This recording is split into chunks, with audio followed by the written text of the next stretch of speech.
Assalamualaikum dan salam sejahtera. Bertemu lagi dalam Agrotech minggu ini bersama saya Najah Muhammad Noor dengan pelbagai lagi paparan menarik. Menarik minggu ini. Tanaman jambu loceng merah melalui konsep kebun rumah di Felda Lubuk Merbau.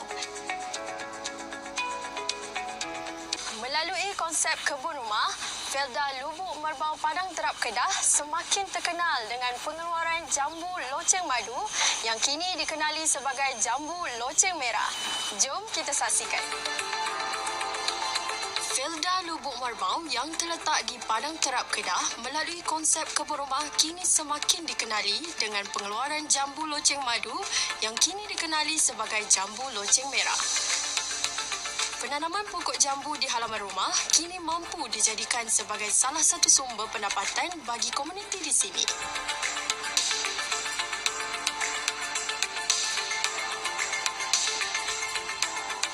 Nama saya Abdul Karim bin Ismail, berumur 44 tahun, generasi kedua Felda Lubuk Merbau, seorang penoreh getah dan kini mengusahakan tanaman jambu loceng merah sepenuh masa.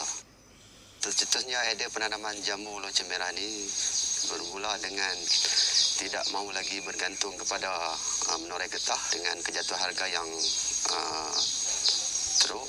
Jadi saya mulakan dengan menanam 10 pokok di hadapan rumah saya.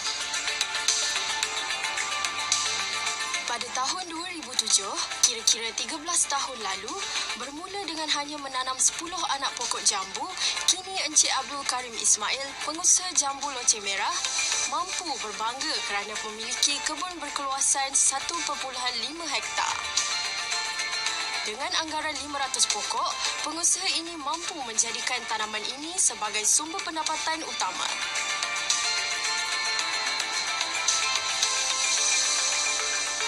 Selama 13 tahun saya mengusahakannya, saya dapati banyak meningkatkan taraf hidup keluarga saya selama ini. Bunga jambu air bersifat hermaprodit dan penjagaan yang rapi apabila pokok telah matang adalah amat diperlukan. Proses pembajaan, sistem pengairan yang sistematik, cantasan serta kawalan penyakit dan perosak perlulah dititik beratkan oleh pengusaha. Penggunaan baja yang sesuai dan penjagaan yang rapi adalah amat penting kerana pokok jambu loceng merah amat sensitif dan mudah terkena serangan ulat dan serangga perosak.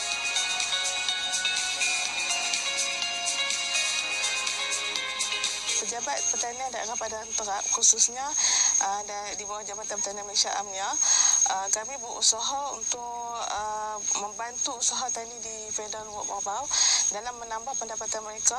Kita adakan beberapa bantuan dari segi pembersihan kawasan, pemberian anak pokok jambu loceng merah, berserta dengan input pertanian seperti baja NPK hijau dan biru, baja folia dan baja organik, serta kita ada kotak pembungkusan buah dan plastik pembungkusan buah, serta peralatan-peralatan mesin seperti bush cutter, knapsack sprayer, gergaji pelangkasan dan sebagainya lah.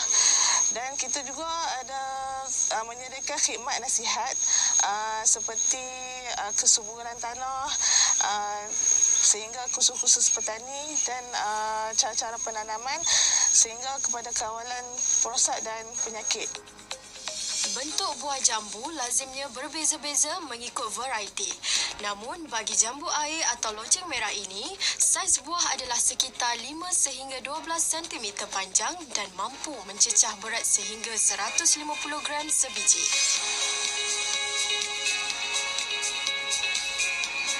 Bagi mengelakkan serangan lalat buah atau Bactocera caramulae, buah jambu loceng merah ini perlu dibungkus kerana serangga perosak mampu memusnahkan putik buah jambu air.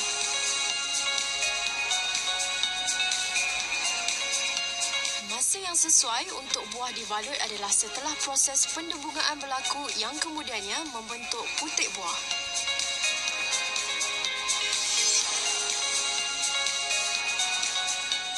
Bersyukurlah sebab bersama-sama dengan saudara saya Encik Karim untuk mengusahakan tanaman jambu loceng merah ni. Jadi banyak manfaat yang kita dapat. Yang pertama sekali itu kita dapat penambahan pendapatan lah. Jadi jambu loceng merah ni jadi satu sumber pendapatan baru, bukan sekadar untuk saya, seluruh komuniti. Selain daripada itu, tanaman jambu loceng merah ni juga dia mempunyai keistimewaan, keunikan dia yang tersendiri, di mana melalui penanaman ni kita bukan menghasilkan satu produk saja, buah, kita juga dapat menghasilkan benih, lepas itu penjagaan dan juga perkhidmatan lah berkaitan dengan tanaman jambu air loceng merah. Jadi secara dasarnya projek ini merupakan satu projek yang dijalankan dengan strategi Lautan Biru, di mana menggabungkan kolaborasi dan kerjasama di antara Pertubuhan Peladang kawasan kami, Felda dan juga Jabatan Pertanian. Jadi kejayaan projek ini secara dasarnya adalah daripada sokongan ketiga-tiga agensi inilah. Jadi kami pihak pengusaha amat berterima kasih kepada pihak Pertubuhan Peladang sebagai kempen manager, pengurusan Felda yang menyediakan tapak dan juga pihak Jabatan Pertanian yang telah memberi tunjuk ajar secara teknikal input-input pertanian kepada kami, sehingga kan projek tanaman jambu air loceng merah ini mendapat sambutan yang meluas ke seluruh Malaysia. Alhamdulillah, program komuniti jambu loceng merah ni adalah satu program yang memberangsangkan dengan semangat kebersamaan dalam satu pasukan, dan mereka berusaha untuk bersama-sama menambah pendapatan mereka selain kerja-kerja sebelum ni mereka buat di Felda. Dan insya-Allah kami di Pejabat Pertanian Padang Terap khususnya dan Jabatan Pertanian Malaysia amnya akan berusaha untuk membantu kepada lebih usaha tani yang memerlukan bantuan, dan insya-Allah bantuan-bantuan itu akan disalurkan secepat mungkinlah. Harapan saya untuk tanaman jambu loceng merah ini ingin melahirkan seramai mungkin pengusaha-pengusaha tanaman ini supaya dapat memenuhi pasaran, selain menjadi sumber pendapatan baru untuk generasi Felda seterusnya, generasi yang akan datang. Melalui konsep kebun rumah, komuniti Felda Lubuk Merbau kini berjaya mendapat pulangan yang lumayan dengan anggaran pendapatan sehingga RM24,000 semusim. Jambu loceng merah kini menjadi sebahagian produk Felda Lubuk Merbau yang mendapat sambutan menggalakkan dari seluruh Malaysia.